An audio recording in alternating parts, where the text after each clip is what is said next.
आज मनुष्य बहुत जल्दी कह देता है मेरा टाइम खराब चल रहा है, लेकिन मैं तुमसे प्रेम से पूछता हूँ, बोलो समय कैसे खराब हो सकता है? समय तो भगवान की दी हुई वह धारा है जो बिना रुके बिना थके सबके लिए एक समान बहती है। जिस घड़ी में तुम ये वाक्य बोल रहे हो उसी घड़ी में तुम्हारा हृदय धड़क रहा है, श्वास भीतर जा रही है, बाहर आ रही है, आंखें देख पा रही हैं, बुद्धि सोच पा रही है। तो बताओ, जिसके भीतर जीवन की धड़कन चल रही हो उसका समय खराब कैसे हो सकता है? समय खराब उसे कहो जो बिस्तर पर पड़ा हुआ अपने शरीर को हिला भी न सके। समय खराब उसे कहो जो अस्पताल के बेड पर ऑक्सीजन के सहारे सांस ले रहा हो। समय खराब उसे कहो जिसकी आंखें तो खुली हों पर वह अपने प्रियजनों को पहचान न पा रहा हो। तुम चल पा रहे हो, तुम बोल पा रहे हो, तुम खड़े हो पा रहे हो, तुम सोच पा रहे हो, तुम तो अत्यंत भाग्यशाली हो। तुम तो परमात्मा के अनुग्रह से आज भी साधना करने योग्य हो। मनुष्य को दुख तब होता है जब वह अपने पास जो है उसे नहीं देखता, और जो नहीं है उसी को पकड़ कर बैठ जाता। यही दृष्टि का दोष है, यही अज्ञान है। जिस दिन तुमने ये देख लिया कि मेरे पास जीवन है, उस दिन से तुम्हारा विलाप समाप्त हो जाएगा। मनुष्य जेल में बैठा हो या महल में, यदि उसके भीतर चेतना जागृत है तो वो अपने जीवन को सार्थक बना सकता है, क्योंकि साधना स्थान से नहीं होती, साधना मन से होती है। कई लोग कहते हैं महाराज जी हालात अच्छे नहीं हैं। मैं कहता हूँ हालात कभी अच्छे नहीं होते। मन अच्छा हो तो हालात अच्छे लगने लगते हैं। जीवन में जो कठिनाई आती है वह दंड नहीं होती, वह दीक्षा होती है। परमात्मा तुम्हें तोड़ने नहीं, तुम्हें गढ़ने आते हैं। तुम कहते हो मेरा समय खराब चल रहा है, पर मैं तुमसे पूछता हूँ समय तुम्हारे लिए क्या लेकर आता है? सांस लेकर आता है, जीवन लेकर आता है, अनुभव लेकर आता है, और तुम्हारे भीतर छुपी हुई शक्ति को जगाने का अवसर लेकर आता है। यदि समय वास्तव में खराब होता तो वह तुम्हें सोचने की शक्ति क्यों देता? वो तुम्हें उठने बैठने की क्षमता क्यों देता? वह तुम्हें आज भी अपने भीतर झांकने का अवसर क्यों देता?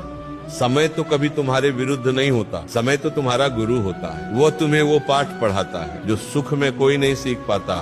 आज यदि तुम्हें ठोकर लगी है तो ये समझो कि परमात्मा ने तुम्हें चलना सिखाने के लिए तुम्हें गिरने दिया है। जो गिरकर रोता रहता है वो शिशु बना रह जाता है, और जो गिरकर उठना सीख लेता है वही पुरुषार्थी बनता है। मनुष्य का सबसे बड़ा रोग क्या है? वह है अपने दुख को अपना बनाना।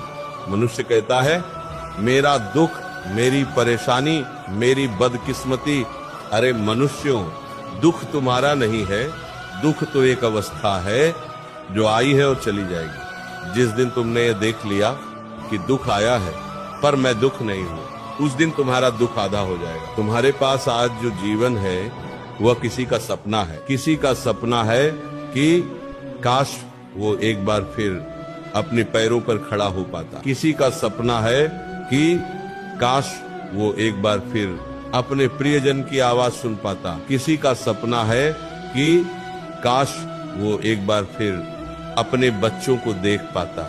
और तुम कहते हो मेरा टाइम खराब है। ये वाक्य नहीं है, ये परमात्मा के दिए हुए अनुग्रह को न देखने की आदत है। जिस दिन तुम कृतज्ञता सीख लोगे उस दिन से शिकायत अपने आप छूट जाएगी। कृतज्ञ हृदय में कभी भी टाइम खराब नहीं चलता। मनुष्य सोचता है कि सुख आया तो भगवान अच्छे हैं, दुख आया तो भगवान दूर हो गए। पर सत्य यह है भगवान सबसे ज्यादा दुख में ही पास होते हैं, क्योंकि सुख में तो मनुष्य भगवान को याद ही नहीं करता। कठिन समय तुम्हें अंदर से मजबूत करने आता है। वह तुम्हें यह दिखाने आता है कि तुम्हारी असली संपत्ति तुम्हारी नौकरी नहीं, तुम्हारा धन नहीं, तुम्हारा पद नहीं, तुम्हारी चेतना है। जो व्यक्ति अपनी चेतना को बचा लेता है वो सब कुछ हार कर भी सब कुछ जीत लेता है। कई लोग कहते हैं महाराज जी सब कुछ चला गया। मैं कहता हूँ सब कुछ कैसे चला गया? तुम्हारी सांस तो अभी भी चल रही है, तुम्हारी बुद्धि तो अभी भी सोच रही है, तुम्हारा हृदय तो अभी भी प्रेम कर सकता है। जिस दिन तुमने ये मान लिया कि जीवन का होना ही सबसे बड़ा सौभाग्य है, उस दिन से तुम्हारे लिए कोई भी समय खराब नहीं रहेगा। मनुष्य जेल में हो या महल में, यदि उसके भीतर स्मरण है, यदि उसके भीतर चेतना है, तो वह वहीं बैठकर भी अपने जीवन को ऊंचा उठा सकता है। साधना के लिए स्थान नहीं चाहिए, साधना के लिए मन चाहिए। जो व्यक्ति अपने वर्तमान को कोसता है वो भविष्य को भी अंधकार देता है, और जो व्यक्ति अपने वर्तमान को साधना बना लेता है वह भविष्य को प्रकाश से भर देता है। इसलिए रोना छोड़ो, अपने जीवन को दोष देना छोड़ो और परमात्मा के दिए हुए इस क्षण को पकड़कर कहो, हे प्रभु, जो है उसी में तेरा नाम जपूंगा, जो मिला है उसी में तुझे खोजूंगा, जो समय है उसी में स्वयं को बदलूंगा। समय नहीं बदलता, साधक बदलता है, और जब साधक बदल जाता है तो वही समय उसके लिए वरदान बन जाता है।